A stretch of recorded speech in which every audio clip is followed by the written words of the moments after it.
علی کی بولتی تصویر بن گئی زینب، علی کی بولتی تصویر بن گئی زینب۔ صلوات پڑھے محمد وعلی اللہم صلی علی محمد وآل محمد۔ اے کربلا کی خاک تو احسان کو نہ بھول، اے کربلا کی خاک تو احسان کو نہ بھول، اے کربلا کی خاک تو احسان کو نہ اے کربلا کی خاک تو احسان کو نہ بھول، اے کربلا کے خاک کو احسان کو نہ بھول، تڑپی ہے تجھ پہ لاش جگر، تڑپی ہے تجھ پہ لاش جگر، گوشہ رسول، اے کربلا کی خاک تو احسان کو نہ بھول۔ اے کربلا کی خاک تو کتنی ہے بخشنا سے، اے کربلا کے خاک تو کتنی ہے خوش نصیب،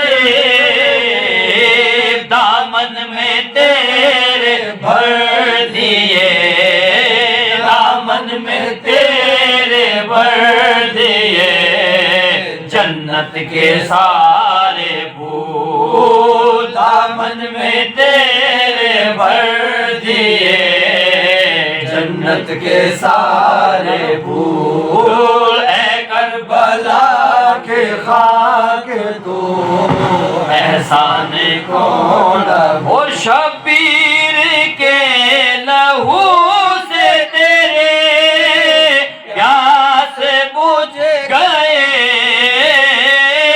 شبیر کے لہو سے تیرے پیاس بجھ گئے، سیراب کر دیا تجھے، سیراب کر گیا تجھے، خون رگے رسول، سیراب کر گیا تجھے، خون رگے رسول، اے کربلا کی خاک تو احسان کو نہ کرتی رہے گی پیش شہادت حسین کے، کرتے رہے گی پیش شہادت حسین کے،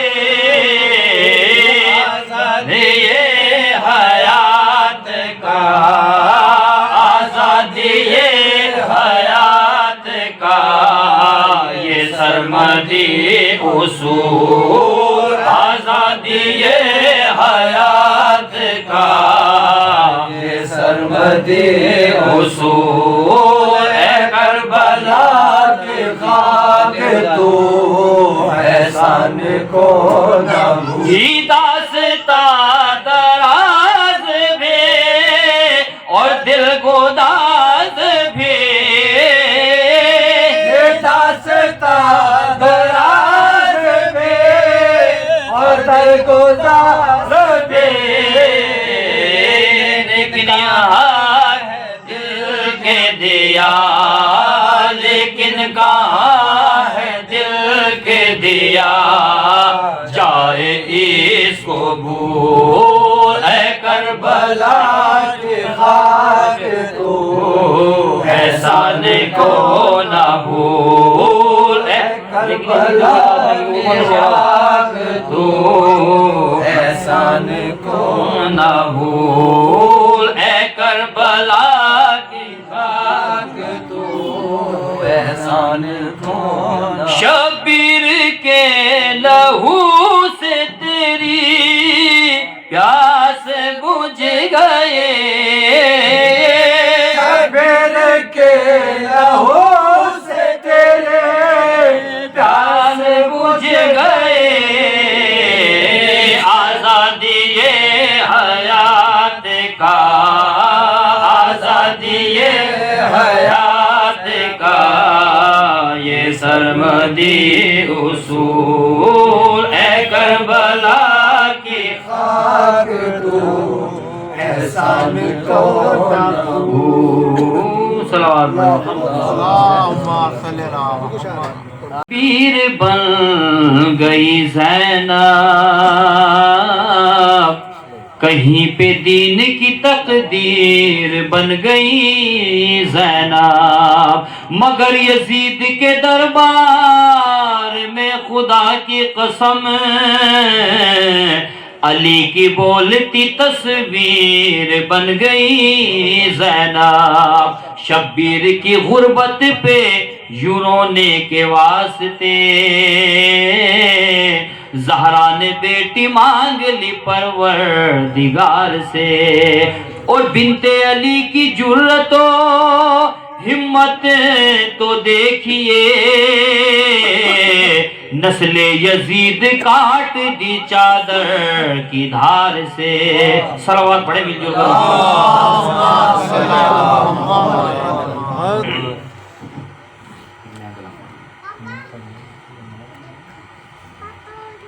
تیرے بھائی سے جسے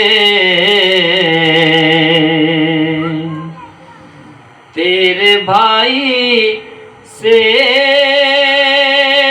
جسے بھی ہے محبت زینب تیرے بھائی سے جسے بھی ہے محبت زینب اس کے قدموں سے ہے لپٹی ہوئی جنت زینب اس کے قدموں سے ہے لپٹی ہوئی جنت زینب اور چھین کر پاک ردا تیرے سر اقدس سے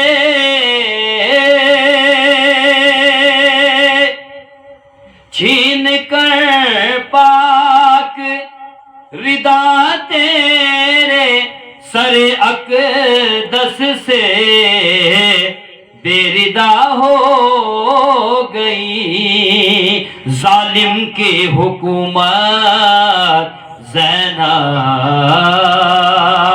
بے ردا ہو گئی ظالم کی حکومت زینب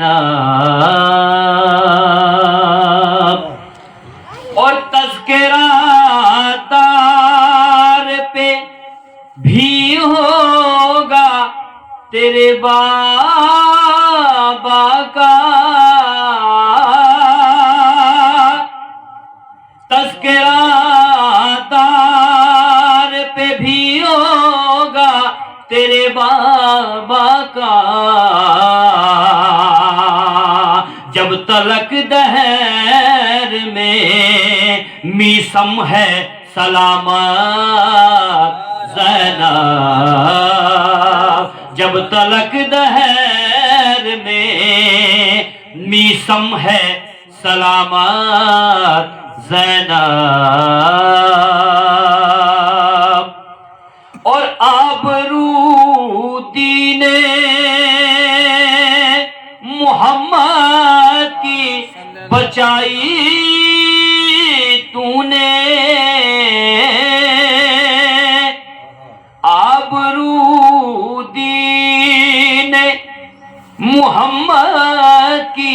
بچائی تو نے، تیرے گھر سے ہی ملے خلد کے رستے زینب، تیرے گھر سے ہی ملے خلد کے رستے زینب، اور دے کے اکبر کا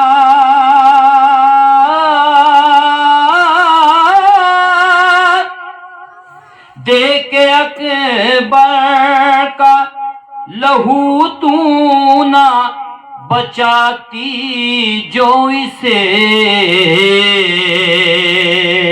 لوگ آوازیں اذا کو بھی ترستے زینب،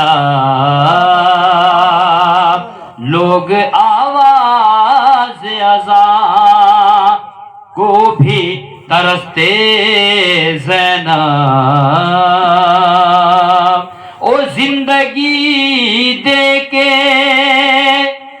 اذا کو جو گیا دنیا سے، ذکر اب حشر تلک اس کا جہاں میں ہوگا، اور کہا اللہ نے مجھ کو میری عزت کی قسم، کہا اللہ نے مجھ کو میری عزت کی قسم، نام اکبر کا میرے ساتھ عزا میں ہوگا۔ صلوات پڑھیں محمد۔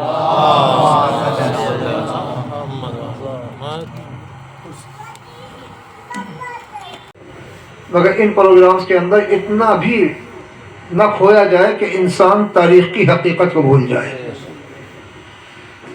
جو خوشی کے اوقات ہیں اس میں خوشی کا اظہار کرنا چاہیے، جو ماتم کی گھڑیاں ہیں اس میں انسان کو غمزدہ رہنا چاہیے۔ بہرحال سورہ مبارکہ جس کو سورہ فاتحہ کہتے ہیں، جس کی تلاوت کا شرف آپ کے روبرو حاصل کیا گیا، اس کو ام الکتاب بھی کہتے ہیں، کتاب کی ماں، یعنی جو سورہ بقرہ سے لے کر والناس تک جو کچھ قرآن میں ہے اس کو سمیٹا تو سورہ فاتحہ بن گئی۔ توریت و زبور و انجیل کی جتنی تعلیمات ہیں اگر ان کو اکٹھا کیا جائے تو یہی سورہ فاتحہ، اور اتنے چند الفاظ کے اندر حقیقت کو واضح کر دینا، یہ سورہ کسی معجزے سے کم نہیں ہے۔ بے شک بے شک۔ جس رخ سے آپ دیکھیں گے کہ معجزہ سب کچھ سمیٹ دیا گیا اسی کے اندر، کیونکہ ذکر سید الشہداء کرنا ہے، مگر چونکہ سورہ کو پڑھا گیا ہے، اور یقیناً امام حسین علیہ السلام اور قرآن دونوں ساتھ ساتھ ہیں۔ ہم اس امام کے ماننے والے جس نے نوک نیزہ پر بھی تلاوت کی ہے، تو قرآن فہمی سب سے زیادہ ان میں ہونی چاہیے جو خود کو حسینی کہتے ہیں۔ قرآن سے عشق، قرآن سے شغل ان لوگوں کو زیادہ ہونا چاہیے جو اپنے آپ کو حسینی کہتے ہیں۔ ارشاد ہوا بسم اللہ الرحمن الرحیم الحمدللہ رب العالمین، تمام تعریفیں اس اللہ کے لیے ہیں جو عالمین کا پروردگار ہے، عالمین کا رب ہے۔ اب یہاں رب، ہم رب سے مراد یہ لے لیتے ہیں کہ بس فقط کھانا اور پانی دینے والا۔ عربی زبان میں رب کے معنی فقط یہ نہیں ہے فقط کھانا اور پانی دے دینے والا، یہ کام تو ہم جو چڑیا پالتے ہیں ان کے ساتھ بھی کر لیتے ہیں۔ یہاں رب کے معنی یہ ہے کہ منزل نقص سے منزل کمال تک پہنچانے والا، اس کا نام ہے رب۔ منزل نقص سے منزل کمال تک پہنچانے والا، اس کو رب کہتے ہیں۔ اس کے بعد کہا الرحمن الرحیم مالک یوم الدین، وہ رحمان بھی ہے اور رحیم بھی ہے۔ مالک یوم الدین، وہ یوم جزا کا مالک ہے۔ اب یہ سوال پیدا ہوتا ہے، اس نے تعارف جو اپنا کرایا ہے وہ رحمان الرحیم کہہ کے کرایا ہے، جبکہ قہر و جبار بھی کر سکتا تھا، اس سے اختیار ہے، مگر نہیں، جب رحم و کرم کی بات آئے تو قہر و جبر پیچھے ہٹ جاتا ہے، رحم و کرم آگے بڑھ جاتا ہے۔ تم گھبراؤ نہیں، ہم رحیم ہیں، ہم کریم ہیں۔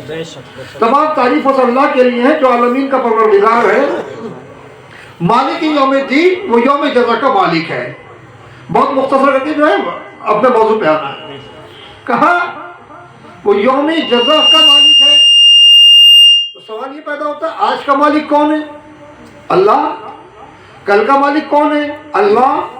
ہر دن کا مالک کون ہے؟ اللہ۔ ہر ساتھ کا مالک کون ہے؟ اللہ۔ یہاں یہ کیوں کہا گیا یوم جزا کا مالک؟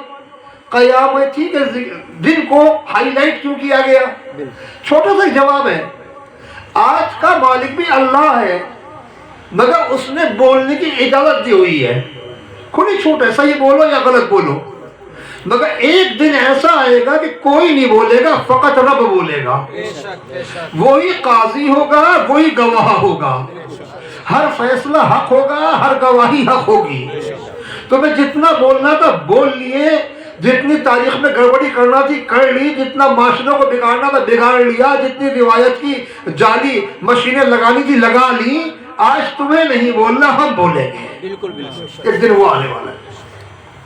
اس کے بعد تعلیم دی گئی ایاک نعبد و ایاک نستعین، ہم تیری عبادت کرتے ہیں، اب تجھ سے ہی مدد کے طلبگار ہیں۔ یعنی ماننا ہوگا کہ عبادت فقط اللہ کی، اب مدد کرتا ہے اللہ، فقط اللہ۔ اب یہاں پیچھے سے کوئی اس کے اندر بیل بوٹے جو لگا دیتے ہیں، کوئی یا رسول اللہ مدد کہہ دیا تو ایک شرک ہو گیا، یا علی مدد کہہ دیا تو شرک ہو گیا۔ بات یہ آتی ہے کہ اگر مدد مانگنا شرک ہے تو اس قبیل کی ساری آیات کو جمع کیا جائے، پھر اگر مدد مانگنا غیر اللہ سے حرام ہے تو آیت کے اندر یہ نہیں کہا گیا کہاں مانگنا ہے کہاں نہیں مانگنا۔ ہم تیری عبادت کرتے ہیں، تجھ سے مدد چاہتے ہیں۔ اگر نظر کمزور ڈاکٹر کے پاس نہ جائیے گا، اگر بخار ہو ڈاکٹر کے پاس نہ جائیے گا۔ آیت کے اندر کوئی قید نہیں ہے کس سے مانگنی ہے کس سے نہیں مانگنی۔ ایاک نعبد و ایاک نستعین، ہم تیری عبادت کرتے ہیں، تجھ سے ہی مدد مانگتے ہیں۔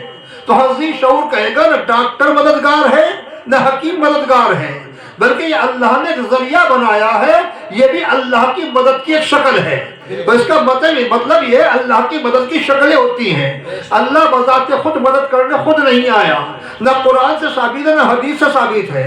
ہمیں ہدایت کی ضرورت ہوئی تو مدد کی شکل میں آئی، انبیاء کی شکل میں، مرسلین کی شکل میں۔ جنگ بدر کے اندر لشکر کم تھا تو اللہ کی مدد کس کی شکل میں آئی؟ فرشتوں کی شکل کے اندر آئی۔ بھئی وہی معاملہ یا علی مدد یا نبی مدد کا ہے کہ جو اللہ سمجھ کے مانگے گا وہ کافر ہو جائے گا، جو بندہ سمجھ کے مانگے گا وہ مومن ہے۔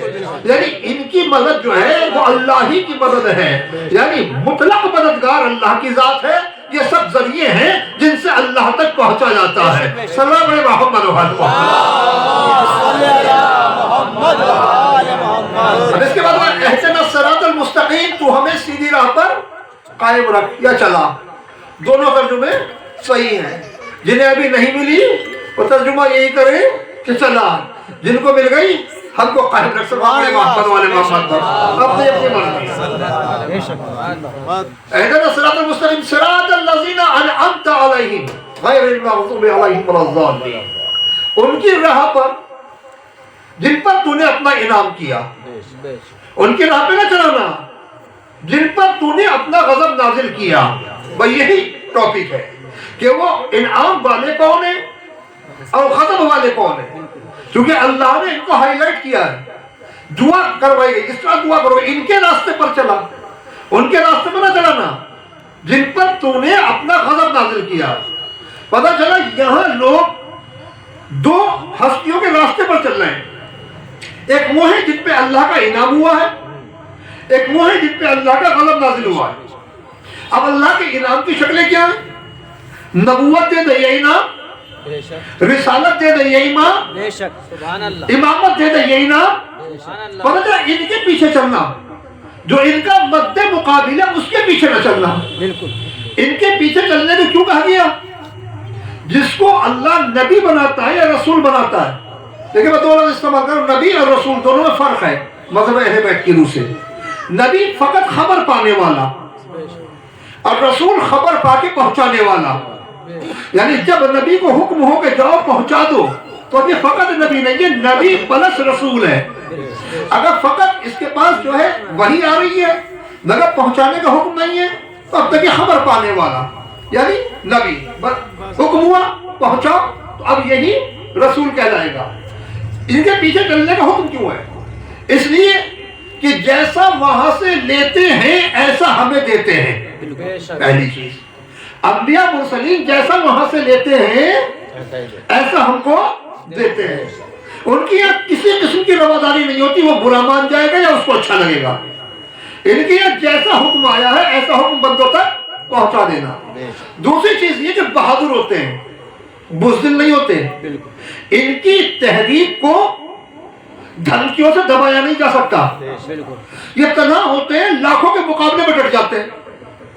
یہ نہیں کہ انہیں قتل کر دیتے ہیں بلکہ قتل بھی ہو جاتے ہیں، مگر خدا نے طاقت ایسی بخشی ہے یہ قتل ہو کر بھی پیغام پہنچا دیتے ہیں، زندہ رہ کے بھی پیغام پہنچا دیتے ہیں۔ یہ سب بڑے محمد والے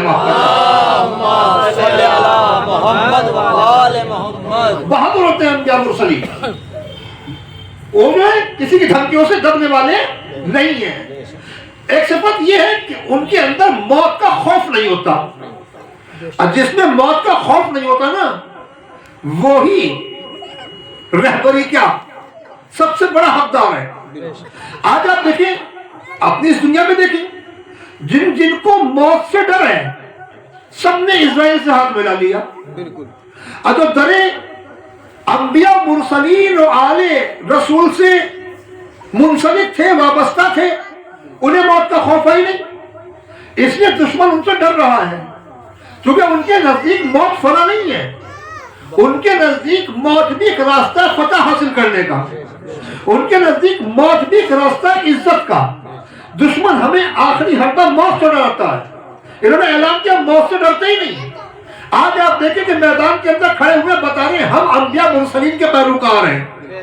کل پتھر برستے تھے، آپ بم برس رہے ہیں، وہ بھی اللہ کی کبریائی کا پرچم بلند کر رہے ہیں کہ ہم بھی چاہے حزب اللہ کی شکل میں ہیں چاہے حماس کی شکل میں ہیں، اللہ کے ذکر کا پرچم بلند کر رہے ہیں۔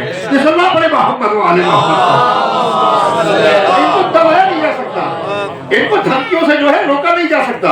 انہیں جو پیغام پہنچانا ہے وہ پیغام پہنچائیں گے۔ اچھا، ان کو لالچ بھی نہیں دیا جا سکتا کہ آپ جو ہے لالچ کے اندر آ کے اپنی تبلیغ کے راستے سے ہٹ جائیں، کوئی نہیں سکتا، کیونکہ یہ ہر وقت ایک بڑی طاقت کے رابطے میں ہے۔ اس طاقت کا نام ہے معبود حقیقی اللہ، یہ اس کے رابطے میں ہے، اور جو بڑی طاقت سے رابطے میں ہوتا ہے وہ چھوٹوں سے مغلوب نہیں ہوتا۔ صلی اللہ علیہ محمد والے محمد۔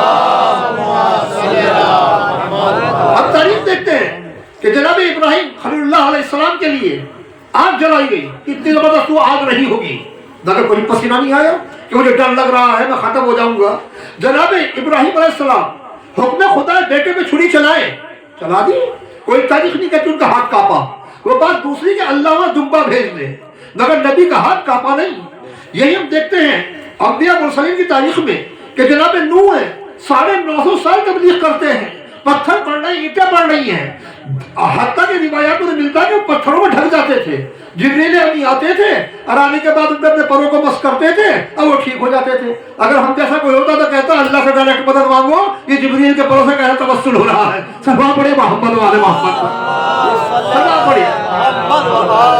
شاید کوئی کہتے ہیں تو مولوی صاحب آپ روایت کا سارا لیں، روایت تو صحیح بھی ہو سکتی ہے غلط بھی ہو سکتی ہے، کیا کہیں جب قرآن میں آ جائے کہ یوسف کے کرتے سے جناب یعقوب علیہ السلام کو جو ہے وہ شفا مل گئی، ہم سے کیا کہیں گے؟ اب جناب یعقوب کے دور میں اگر ہم جیسے ملا ہوتے تو جا کے یہ کہتے ہیں یعقوب نبی اللہ ہو کے کیا کام کر رہے ہو، خانہ کعبہ میں جاؤ یا مثال کے طور پر کسی مسجد میں جاؤ، اللہ کے سامنے ہاتھ پھیلاؤ، آپ یوسف کے کرتے سے بینائی طلب کر رہے ہو۔ ارے اللہ خود جناب یوسف بھیج رہے ہیں کہ ان کی آنکھوں پر رکھ دینا، یہ کیوں نہیں کہا جو وہی نازل ہوئی اس کو لکھ کر جو ہے ان کی آنکھوں پر رکھ دینا؟ پتہ چلا کبھی وہی شفا بخشتی ہے، کبھی نبی کا تبرکات شفا بخشتے ہیں۔ سلام علیہ محمد والے محمد،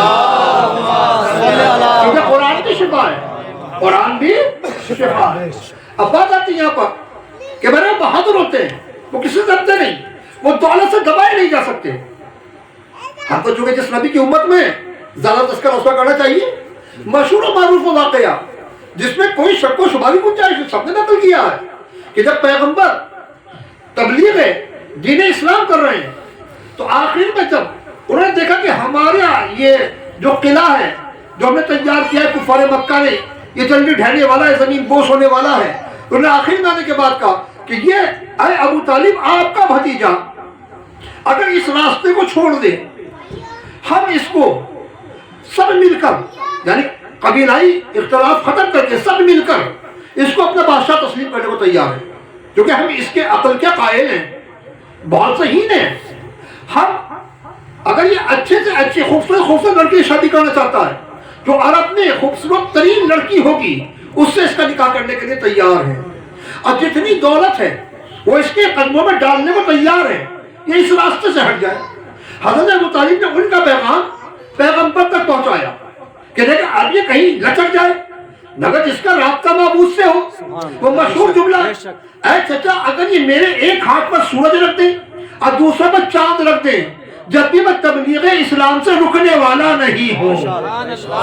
تو پتا چلا کہ نبی جو ہے وہ بزدل نہیں ہے. وہ آپ دیکھیں میں آ رہا ہوں وہی اسی منزل پر، کیونکہ مجھے پتا ٹاپک امام حسین ہے، مگر حسین کو سمجھنا ہے تو پہلے در محمد پہ آنا ہوگا، اور اگر محمد کو سمجھنا ہے تو در حسین پہ آنا ہوگا. بڑے محمد والے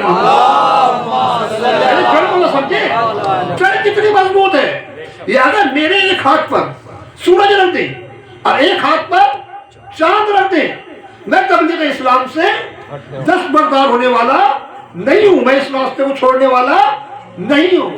عزیزان محترم، یہی چیزیں ہیں جو ورثے میں نسلوں کو ملتی ہیں، چاہے بیٹی کی طرف چلی جائے، چاہے بیٹے کی طرف، چاہے پوتوں کی طرف، چاہے نواسوں کی طرف، مگر ورثہ بہرحال ملتا ہے. جب ہم حضرت امام حسین علیہ السلام کو دیکھتے ہیں تو پیغمبر کا آپ کا انقلاب بہت مشابہ ہے. پیغمبر کا انقلاب کیا تھا؟ وہاں لوگوں نے انسانیت کو جاہلانہ رسومات کی زنجیروں کے اندر جکڑ رکھا تھا. انسان اشرف المخلوقات ہوتے ہوئے نہ جانے کتنے خداؤں کے سامنے سجدہ ریز تھا. پیغمبر چاہے وہ شجر پرست تھا، چاہے وہ ستارہ پرست تھا، چاہے وہ سورج پرست تھا، چاہے وہ بت پرست تھا، چاہے وہ شکم پرست تھا، چاہے وہ لڑکی کو دفن کرنے والا تھا، سب کے سامنے ڈٹ گئے. یہاں سے اندازہ کیجئے پیغمبر کتنے شجاع تھے، پیغمبر کتنے بہادر تھے. نہ میں تلوار سے ڈرنے والا ہوں، نہ میں پتھروں سے ڈرنے والا ہوں، میں تمہارے سامنے ڈٹ کر اس برائی کا مقابلہ کروں گا. وہ دنیا نے دیکھا مکہ فتح ہوا اور جس آواز کو دبانے کی کوشش کی گئی تھی آج دنیا میں گونج رہی ہے اشہد ان لا الہ الا اللہ.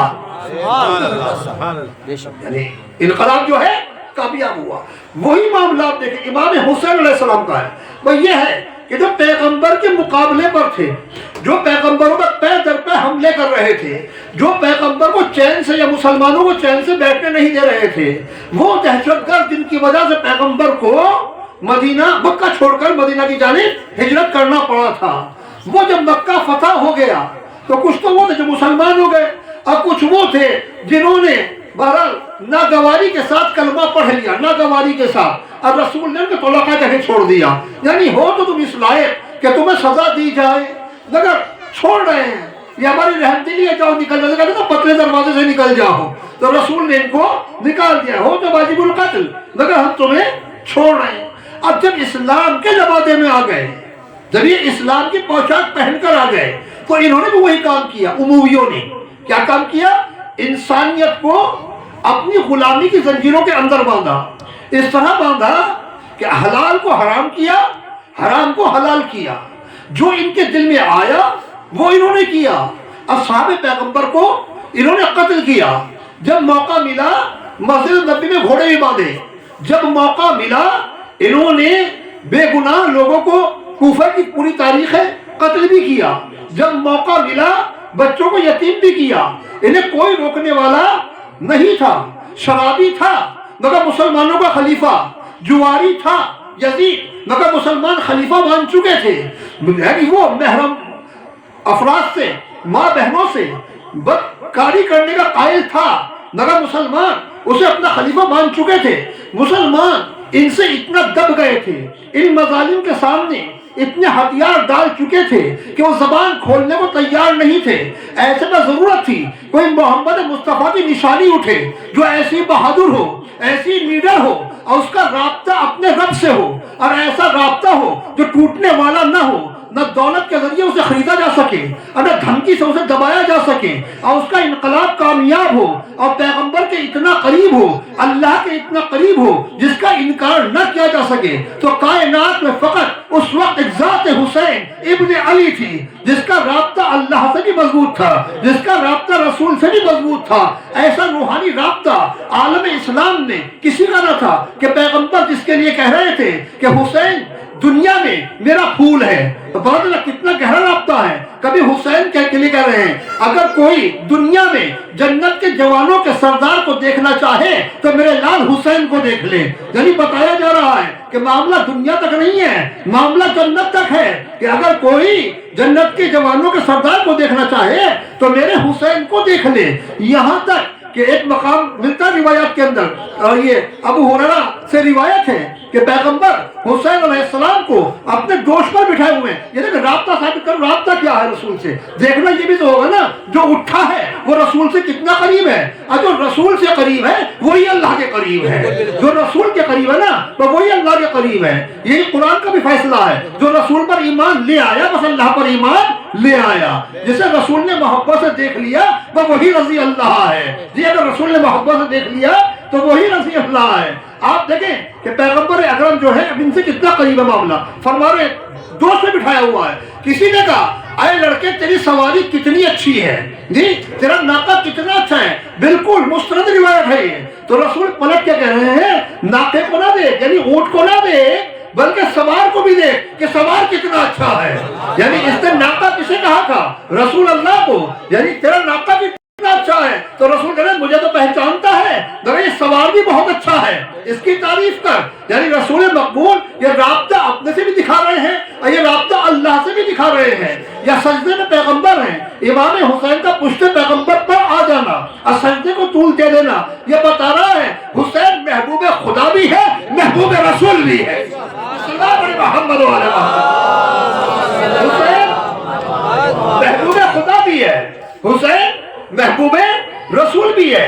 اس کے بعد دیکھتے ہیں ہم کہ پیغمبر اکرم کسی سفر سے آتے ہیں. تمام سنی اشیاء کتب میں روایت موجود ہے کہ آپ نے حسین کے رونے کی آواز سنی اور فوراً فاطمہ کے گھر میں داخل ہوئے. بلکہ روایت کے الفاظ یہ ہیں آپ ام المومنین حضرت عائشہ کے گھر سے جناب فاطمہ کے گھر کی طرف جا رہے تھے, یعنی گھر کی طرف جا رہے تھے, تو اندر سے حسین کے رونے کی آواز آئی. تو آپ گھر میں داخل ہوئے.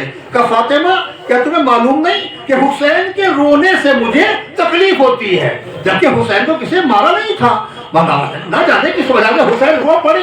تو یہیں سے رسول نے بتا دیا کہ اس کے رونے سے مجھے تکلیف ہوتی ہے. تو یہیں سے اندازہ کر لیجئے جب رونے سے تکلیف ہوتی ہے تو شہادت سے کتنی تکلیف ہوگی, زخموں سے کتنی تکلیف ہوگی, ظلم و ستم ڈھاؤ گے تو کتنی تکلیف ہوگی. اے فاطمہ مجھے حسین کے رونے سے جو ہے وہ تکلیف ہوتی ہے. کیا تمہیں معلوم نہیں حسین علیہ السلام کو خاموش کیا گیا, بہلایا گیا. تو یہاں سے پتہ چل رہا کہ امام حسین علیہ السلام رسول سے کتنا گہرا رابطہ رکھتے ہیں, اور جس کا رسول سے رابطہ ہے اسی کا اللہ سے رابطہ ہے. اب یعنی حسین وہ ہے اپنے نانا کا عکس لیے ہوئے ہیں, ان کو دبایا نہیں جا سکتا, ان کو ڈرایا نہیں جا سکتا, ان کو پیسے دے کر جو ہے وہ بٹھایا نہیں جا سکتا. ورنہ امام حسین علیہ السلام اگر چاہتے اس دور میں وہ کہتے یہ قوم بھاڑ میں جائے, میں تو مسجد نبوی میں بیٹھ کر اللہ اللہ کر رہا ہوں, کوئی روکنے والا نہیں تھا. یزید نے کچھ نہ کہتا, یزید کو امام حسین کے بدن سے دشمنی نہیں تھی, اسے امام حسین کی شکل سے دشمنی نہیں تھی, اسے امام حسین کے اس رشتے سے کوئی نفرت نہیں تھی جو انہیں رسول خدا سے تھا. یزید کو دشمنی یہ تھی کہ اگر تیری راہ میں کوئی اٹھے گا, کوئی رکاوٹ بنے گا تو اس کا نام حسین ابن علی ہے. یہ جو ہے کرپشن کو برداشت نہیں کریں گے, یہ بے دینی کو برداشت نہیں کریں گے. ورنہ امام حسین علیہ السلام آج کے لوگوں کی طرح کہ جیسے مزار میں بیٹھ جاتے ہیں, ہمیں دنیا سے کیا مطلب, چادر چڑھاؤ چڑھاؤ آ رہے ہیں کھا رہے ہیں. تو حسین کے پاس تو سب سے اچھا مزار تھا, نانا کا مزار. اس سے اچھا مزار کائنات میں کس کا مزار ہوگا, رسول اللہ کے مزار پر بیٹھ جاتے.